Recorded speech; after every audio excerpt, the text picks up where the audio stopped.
There's been a couple of discussions going on over my holidays, and I didn't really dive into it because I was on holidays, and I wanted to see if I could still weigh in on it. I believe it started with this video, which is titled "Why Are We So Bad at Talking About Yu-Gi-Oh Cards" by MBT, which then sparked other discussions about like basically how we talk about Yu-Gi-Oh, which is something that I spend a fair amount of time thinking about, and I wanted to join that discussion, and for that I need to, you know, get myself up to date. So Yu-Gi-Oh content has just sort of shaken out in a very specific way over the last 5 years. Since COVID, and I'd argue maybe a couple of years before that, people have cared a lot more about content creators and their opinion than they've cared about the actual underlying card game. Now, I just want to get out ahead of admitting I'm part of the problem. I think that's fine. God knows caring about the Progression series in 2020 was a lot more fun than whatever Cecil format was, but it comes at the cost of consistent competitive content. I will say one thing I'm experiencing, you guys can let me know whether it's something that you guys experience as well or whether my impression is correct. Trading card games are very hard to keep up with. This is one of the reasons why I'm so happy that I've been able to make it my job to do this, to keep up with the game, is simply because like these sort of games, especially with the release schedule in recent years, it's very hard to stay up to date with Yu-Gi-Oh, right? And so doing all of this work on your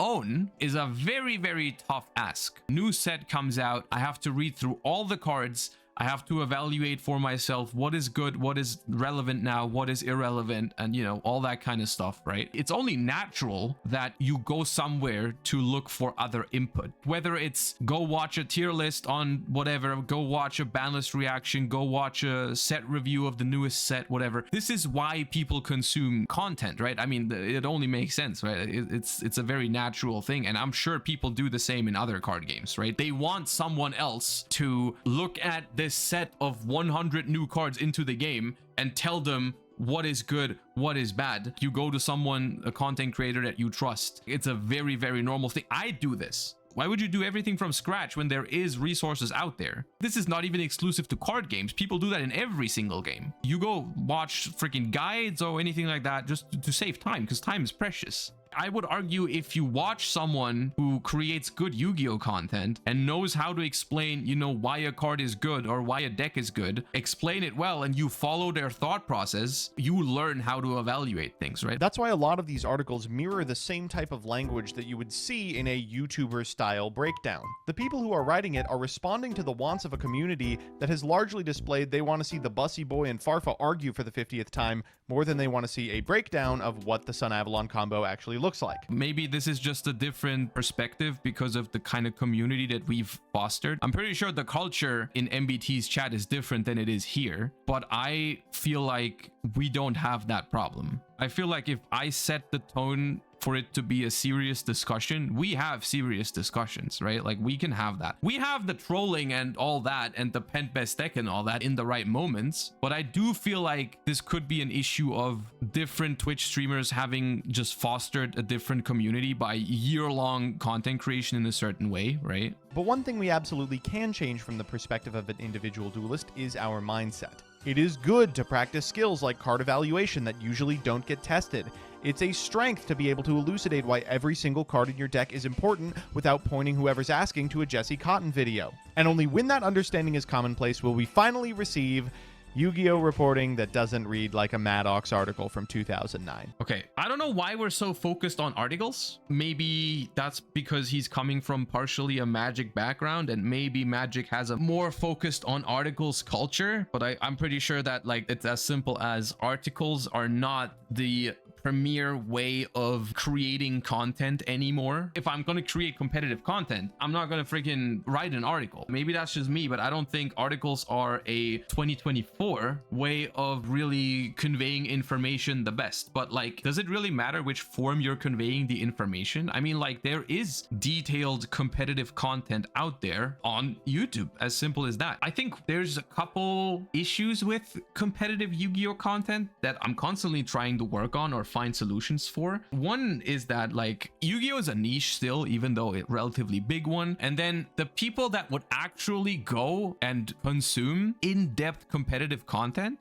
I believe, is relatively small. You're putting yourself into a niche within a niche. And I've noticed this in the past. At some point, I remember specifically, I made a video about a very brief introduction to sprites, a very brief introduction to tier limits, right? What do these new decks do, right? When they came out, the fundamentals of the two archetypes, right? And those two videos at the time did really well. And then I made a video a couple weeks later going into more detail on what was the best level 2 normal summon for sprites. People were playing Diva, people were playing Nimbles, people were playing the Dark Beckoning Beast or whatever. I made a video talking about comparing those, which is, I would say, a more advanced kind of thing when it comes to competitive content, right? It's much more specific than just learning what do these new broken sprite cards do? What do these new broken tier limit cards do? That video performed horribly, whereas the other two performed relatively well, right? And it's just like, as a content creator, you can just do the content you want to do, of course, and that's all, but you always try to balance it between the things that actually are well received, right? It feels like when you go into too much detail in your competitive content, the niche becomes too small. I think you're missing the point. MBT is saying you and Jesse are typically outliers in knowledge, but the general Yu-Gi-Oh community isn't too great at critical thinking. I don't know exactly what he's expecting, because I don't think the Yu-Gi-Oh community is, like, on average more or less stupid or whatever you want to call it than other communities. I think that is just a general thing with modern society, is that, like, sometimes people rely on others to do the work for them, right? People go online and go watch a deck profile and take the deck and don't do much thinking, right? That's something that people can do. This is not necessarily a problem, though. No one is hurt by that. I'm not hurt by the fact that my opponent doesn't know why he's playing the cards that he's playing in his deck because he copied the list somewhere. That's not something that hurts anybody. If anything, this hurts my opponent, because at the time where adjustments to the deck need to be done, he would have been better off learning and understanding the game at a fundamental level rather than just copying the deck list, right? And this is what constantly happens when you net deck. By the way, net decking is a great thing, especially when you start playing the game. It's very important. When you start playing the game and you start learning the game, you need at least somewhat functioning deck to be able to at least not get soul crushed every single game, right? And so, like, I would argue the better order of learning about this game is you learn how to play it first, and then you understand the background, right? You understand why the cards are there and so on and so forth, because it's much easier to learn those things from actual seeing the stuff in practice, right? You don't learn that much from playing a deck that is not cohesive at all, because the first deck you're going to build yourself is just probably going to suck, right? Because there's 12,000 cards or whatever it is now, right? If you just sit someone down and you're like, okay, here's a starter deck, build a deck, they're not going to learn that much, right? Net decking is great and all, but at the end of the day, usually when it comes to performing well at a competitive level, if you want to take it one step further, you do need to come up with stuff before other people know about it, which isn't usually the case when you net deck, right? Because when you net deck something, it's already out there. That's how you found it, right? You found this deck profile on YouTube. That's why you know about it. Everyone else also knows about it, and you're not going to surprise anyone with it, right? Not that you always need the surprise factor, but innovation in deck building, seeing what other people play and making a deck that's good against that, is one of the most important parts of any given format. There's usually a lot of development between tournaments, right? You can't expect to do well at a YCS by just copying the deck that won the last YCS, essentially, right? Because everyone is going to know exactly that list. And that is usually a step that you have to do by yourself. People that try to innovate for the next tournament usually don't put that stuff out on YouTube, right? This is the same thing when you guys come into my chat a week before a YCS and you're like, hey Josh, what are you going to play? It's a very important thing that I'm not going to share on stream because it significantly impacts my odds of doing well, right? Instead of making shit up or saying whatever, I'll tell you guys I don't want to spoil it. You know, I'll give you guys my opinions on things. I'll tell you I like this deck, I don't like that deck, I like that card, I don't like that card, but I'm not going to be like, okay, this is my list for the next event, because that would significantly change the outcome of my performance, right? Where was I going to go with all this? I guess what I'm trying to say is it's each individual's responsibility to learn about the game beyond just, you know, watching a deck profile or net decking the deck from the last YCS. But I do think there is good content out there. There is also not as good content out there. That's to each individual on which they prefer. And I have been thinking about making more in-depth content again. I've been thinking about what's the best way to make competitive Yu-Gi-Oh content. But the thing is, at this point in time, I feel like there's a gap between the best possible competitive content and then the content that will perform the best on YouTube. You're not incentivized to go and make a 2-hour video on how to build a side deck from scratch or anything like that, you know? The thing that I've experienced is that sort of stuff, I really enjoy doing it on stream, because I feel like when we go into such a deep talk, it really helps having chat interaction, and it really helps being live because people are interested when you talk about it in detail. I think it's not easy to get someone to click on a 2-hour how to make a side deck video, but it's very easy to have an engaging discussion live on stream. Time flies when you talk about this game, right? I think this is a good bridge into some of the other stuff. There was a comment here that said, personally, I want a channel that just does a 2-hour deep dive on each deck with what hands it likes, matchups guidance, side deck advice, all that. This sparked a tweet by Gareth Shear, who does or Shire, I'm not entirely sure, who does these feature match analysis videos, which are, by the way, great content. Shout outs to Gareth. I personally enjoy those, and the community is receiving them relatively well, and it's sparked a lot of discussion, and there was a video by APS on it that I wanted to check out as well. Today I wanted to talk about a topic that I saw discussed on Yu-Gi-Oh! Twitter recently, and that is the difficulty with making competitive Yu-Gi-Oh! Content on YouTube. To be more specific, the difficulty with making in-depth, long-form, competitive Yu-Gi-Oh! Content on YouTube. One other thing I want to say, by the way, if people create the content that MBT is quote-unquote criticizing, right, the not very in-depth, what's it called, surface level, right, if they enjoy making the content and people enjoy watching the content, there's absolutely nothing wrong with that. I don't think this is excluding each other, right? If there's enough people for in-depth competitive content, I mean, I feel like that's one of the reasons why my channel has grown, because there is interest in competitive content to some level. I don't know if I need to go much deeper, and if that's going to reach more people, or if I'm going to scare people away, because not everyone is as deep into the game, and that's fine, right? And it's completely okay to make content for the people that don't want to go as in depth or anything like that, right? But I do think there's a fair point that there's more casual content than competitive content by a lot. But there's also a lot more people that play Yu-Gi-Oh! Occasionally, maybe even casually, than super competitively. So I think it makes sense. And then you finally released this 2-hour-long magnum opus that is just exactly what anybody would want if they're an Unchained player, right? How to make boards, how to break boards, how to deal with matchups, how to recover, all the different meta stuff. Then a ban list comes out. And suddenly, this huge piece of like super in-depth, nitty-gritty, hardcore, competitive content for a pretty popular deck that perhaps a lot of people want to watch is outdated. Why would I watch this video now if, you know, the Unchained deck is completely different? That's a fair point. On another hand, I feel like I can only speak for myself, but most YouTube videos do most of their views very, very early on in the first couple days, maybe first 1 or 2 weeks. Afterwards, it drops significantly in terms of how much it's watched, how much it, like, revenue wise and all that. However, there's a difference. If your video stops getting views after 2 weeks, maybe that's okay if it's a video that, you know, isn't as high effort. If you put infinite hours into a big video, you ideally would want it to be watchable over the course of a couple months, you know. So I kind of get that. I don't think this completely throws me off of the idea of making competitive content, but it is definitely an argument. Why wouldn't people do it if they were passionate still, right? Like if I'm just a huge Unchained guy and like I really love this deck to death, I could still make that video and maybe I could even update the video or something. I mean, people do that though. That's the thing. There's not as many of these people out there than they are, for example,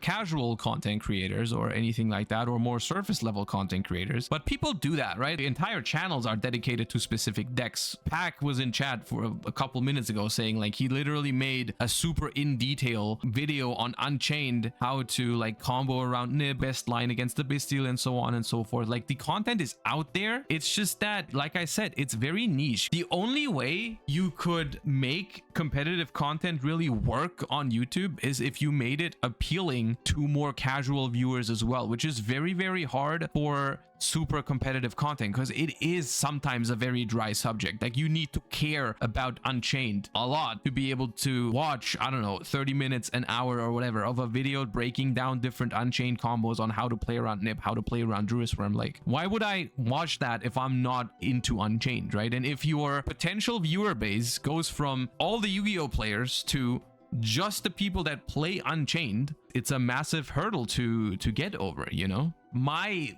approach to that sort of thing is I try to cover a lot of different things, and I would like to say that it's not surface level. Obviously, I don't do super in detail how to play this deck for 2 hours or something like that, right? But what I try to do is I try to put aspects of competitive Yu-Gi-Oh into those videos, right? I try to make it still watchable for people that are not as in-depth, but it still adds solid reasoning or solid actual advice into it, rather than just like, you know, play this card because it's broken or something like that, to kind of try and get the best of both worlds. Because at the end of the day, someone who wants to learn about competitive Yu-Gi-Oh, you do need to put some effort in yourself. Even if there is a 2-hour Unchained guide out there, watching it is not going to make you the best Unchained player out there, you know? Like, that's not how it works. A lot of Yu-Gi-Oh is understanding the game as a whole and then transferring it into actual games and deck building, right? I always say that Yu-Gi-Oh on a very macro level consists of 2 very important skill sets, which is like one skill set that is like knowledge of the current format, understanding new cards, staying up to date, and then the other skill set is something you adapt over time, is a general understanding of the game, deck building concepts, how side decking works, that kind of stuff, right? And I feel like a lot of people always focus on, I need to learn what everything in the format does. I'm not trying to work on myself as a player on a greater scale. I feel like a lot of people focus on the one aspect rather than the other. And now that I'm thinking about it, I do think there is a chance you could create like evergreen content about like the format overarching skill set, like how do you actually become a good Yu-Gi-Oh player, rather than learning Unchained or learning Snake Eyes for the next format. It's much harder to do, and it's also much harder to make content for that. That skill set is super, super important. And I think maybe that's what MBT also meant, is that people don't really have that sort of transferring knowledge from format to format. They don't actually learn how to play Yu-Gi-Oh! They just learn how to play a specific deck. This is why articles are the way to go. They are easier to update and more convenient to parse. You're not wrong if you just put this down as like a written thing and for everyone to access at any time. It's true. You just gotta face reality and be like, if I write an article now, it's way harder for that to ever be monetized in a way a YouTube video would be. Which, let's face it, it is a problem, right? Because people aren't incentivized to just share their in-depth knowledge about a deck, their lines or anything like that for like nothing in return. Patreon is an option. Patreon could be an option. There's probably ways if you really wanted to do it. That's the whole thing. We're just listing arguments for and against it, or like problems that do exist, hurdles that do exist. I do want to do in-depth competitive content, but I do still need to justify spending the time for it. So basically the issue is not that it's impossible to do it. Of course it's possible to do it. The thing is, you have to find the time and you have to justify doing it. You have to find someone that's willing to do it and also capable of doing it, because not everyone could, and then that person has to be incentivized to do it over other things, you know? Because for example, I have had a time where I gave coaching, right? People would message me about coaching and I'd say like, okay, I don't have that much time, but I can do it, right? And then I did it for a while, and then I realized I would much rather spend the time teaching all of the people live on stream rather than one individual, right? It felt more rewarding to stream and build up the stream community rather than get paid by one person to get coaching, right? And so like I was at that moment more incentivized to go live on stream and create content that way than to give one person super in-depth, you know, whatever, right? And maybe there is ways to make a concept that works like that, you know, possible, but I don't think it's been done yet. YouTube's really big on like, you know, how long do people watch? Are you actually going to sit and watch this 2-hour-long monster of a video about a given deck? One thing that is true is that I don't think you would need everyone to watch the video for 2 hours for it to be profitable, because I mean, of course, with a 2-hour video comes more ad breaks and all that kind of stuff, more revenue with more watch time and all that. But still, I feel like, and it's still something that I'm not super confident in saying these things, like I don't understand the freaking YouTube algorithm, but I could imagine if you made like a mixture, like if I on my channel, right, like I do a lot of 10, 15, 20-minute videos, and if I then upload a 2-hour competitive guide to Bestial Runic, for example, and it's like, okay, a bunch of people watch the entire 2 hours, but a lot of people are gonna watch like 20 minutes or anything like that and then leave. I don't know what this does to the algorithm. So even if that video would probably earn fine money, like it'd be okay probably, would that be a good way of doing the content in the long run? Because I've heard plenty of times, I don't have enough experience myself yet with YouTube to say whether it's true or not, but I've heard plenty of times that you're incentivized incentivized to create the same kind of content over time, right? Because you want similar watch times across your videos. You want everyone to click on your videos, but you don't want half of your subscribers to not care about a video, so on and so forth. You know what I mean? But it does suck if you are the competitive type who wants information and wants it in depth and still wants to get it from your favorite content creator. They are not incentivized to do it, so where then could you find it? That's well, true. MBT pointed this out on Twitter, and some other people agreed, and I've said this for a while myself, that, you know, it would be nice if there was a place for hardcore competitive Yu-Gi-Oh content that's kind of divorced from the whims of YouTube. Because while a YugiTuber might not be incentivized to make your 2-hour long, you know, perfect, complete Unchained guide, I'm sorry, I just keep using that deck because it's on hand, but you know, even though a YugiTuber might not really be incentivized to do it just based on how the algorithms work and kind of what pays the bills, maybe there could be a site that kind of focuses on that instead. And that is where sites like TCG Player come up. It's also where kind of, you know, devout communities like, you know, your Unchained Discord or your Insert Archetype Here Discord come in. And so those do exist, and I think that that is a valuable resource. But it does sort of suck that we in the Yu-Gi-Oh space do not get as much competitive coverage and like in-depth competitive information as we probably could. And it's just because making that information is so difficult when it's really racing against the clock. Some of it really does make sense. Some of it doesn't really make that much sense though, because on one hand, like you're saying, okay, the problem is a lot of people want the content, but people are not incentivized to make the content, which makes sense at first glance and is true in some aspects, but at the same time, if enough people wanted the content, then you would be incentivized to make it. Like if there was enough people out there looking for hardcore competitive content, you could easily make it work on YouTube. You just had to make it your thing. So I think part of the problem that we haven't talked about is that there are maybe, and this is a maybe, I don't know the exact numbers, but maybe there are not enough people out there. Maybe the audience is not broad enough for that sort of content. Maybe that's something you have to face, you know, like maybe that's a reality you have to think about, that like, yes, they do exist, hardcore competitive players, but maybe they're not enough, because there are niches for content creation that are simply too small. I do think that's a thing. Maybe certain small, very small old games or certain communities, they exist, but they're not big enough to actually incentivize people to make YouTube content, right? And the hyper competitive Yu-Gi-Oh scene could be just that. Maybe it's not enough to actually maintain a YouTube presence or anything like that, whatever you want to call it, you know? As for me, I made the conscious decision years ago actually to shoot for evergreen casual Yu-Gi-Oh content. My goal on YouTube ultimately is to grow, is to reach a lot of people, is to kind of spread the general Yu-Gi-Oh gospel to as many eyes and ears as possible.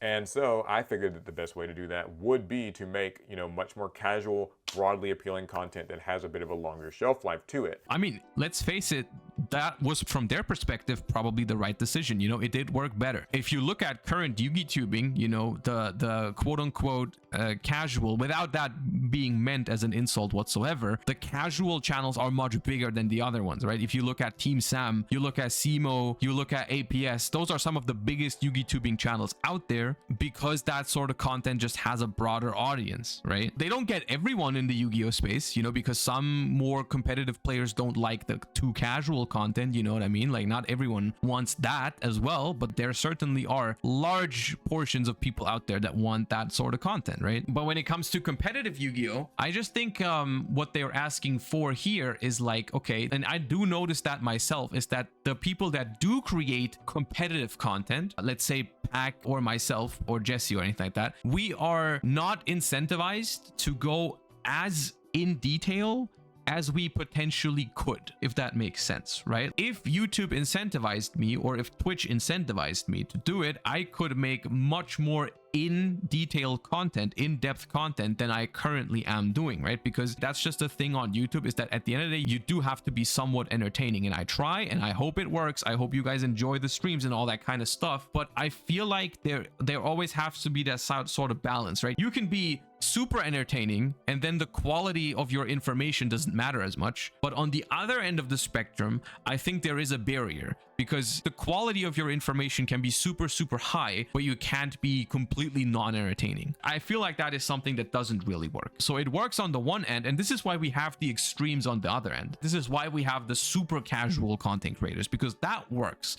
As long as you're entertaining, as long as you're funny, you can do super casual content and it works out. On the other end of the spectrum, you still get better results if you are at least somewhat entertaining and don't go into too much detail, right? I like Wolfie. He combines this good for Pokemon. I think Wolfie is the exact same thing. Wolfie could make much more in-depth content if he was incentivized to do so, but he's finding a balance as well. Like, you can't tell me Wolfie's not trying to be entertaining. You know, I sometimes feel bad when I see newer creators put a lot of time and effort into making like a where to hand trap guide or a super guide or whatever to X deck or an analysis of an event, and then just sort of see that work kind of go down the drain after a few days. I mean, that's another thing you have to realize is like that content does exist, right? It's in my recommended feed a bunch of times, but that sort of content into that direction, it does exist. It's a thing people do. It's just something that naturally it doesn't perform as much for a reason, right? I think it's very natural that content creators have to find some sort of balance between, you know, going into too much detail and being somewhat entertaining and also appealing to people that want to learn the game at a surface level and not start by, you know, watching an Unchained 2-hour guide or anything like that, right? I think the reality is that people that are interested in super highly competitive content are usually the people that are more willing to invest more time and effort into achieving their goals, right? Because it's like, if you're a casual Yu-Gi-Oh player, you're not willing to work for, you know, certain things, but if you're a competitive player, you are more willing to go out there and look for the information, even though it's harder to find. I think it is out there. You know, people come into my chat. We have in-depth talks like this one constantly, right? This is kind of like the solution, quote unquote, that I've implemented for myself. Like, I really enjoy these high-level discussions that we do have on stream fairly often. They simply don't make it to YouTube all the time because, like I said, the stuff doesn't always perform on YouTube as it does on Twitch. And like on Twitch, I noticed that while we're having those discussions, people don't leave the stream, right? People find it interesting once they get drawn into the discussion. Even someone who maybe considers themselves more casual, if you have a back and forth discussion and you ease them into the topic, it's fine for them to even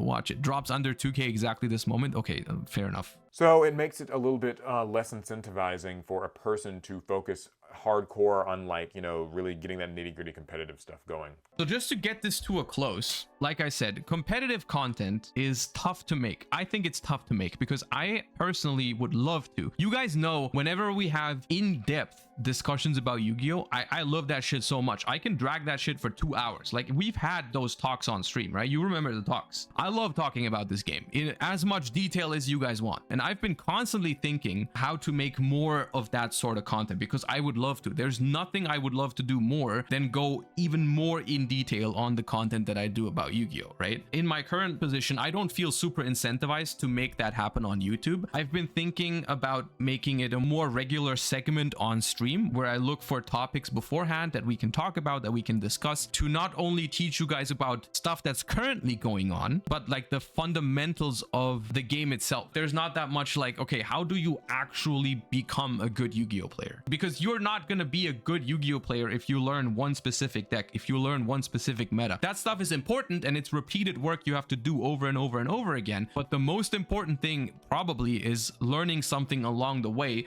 so that you don't start every format from scratch. Oh, like, they banned my deck, now what do? I start from zero. That's not what happens, right? That's not what I do when my deck gets hit on a ban list or when my deck is not the best deck anymore. I don't start from zero, right? Because you learn. I've been playing this game for like whatever 20 years or some shit. There's more to this game than learning one specific deck or one specific combo or like perfecting a list for one tournament, right? What I can say is that that stuff is always in the back of my mind. Don't say old. You guys are all, most of you are the same age. I know the statistics, okay? Anyways, that is it for this discussion. Looking back, I don't really know why we started this discussion. I liked how it turned out. This video and this tweet were really interesting. I don't know why we started it, but I enjoyed it. I still don't think people are bad at talking about Yu-Gi-Oh! It's just the fact is that the majority of the community is casual, which is the same thing in a lot of other games, and casuals are typically not invested enough to have a high-level discussion about Yu-Gi-Oh! It's very natural. There's nothing wrong with it. Anyways,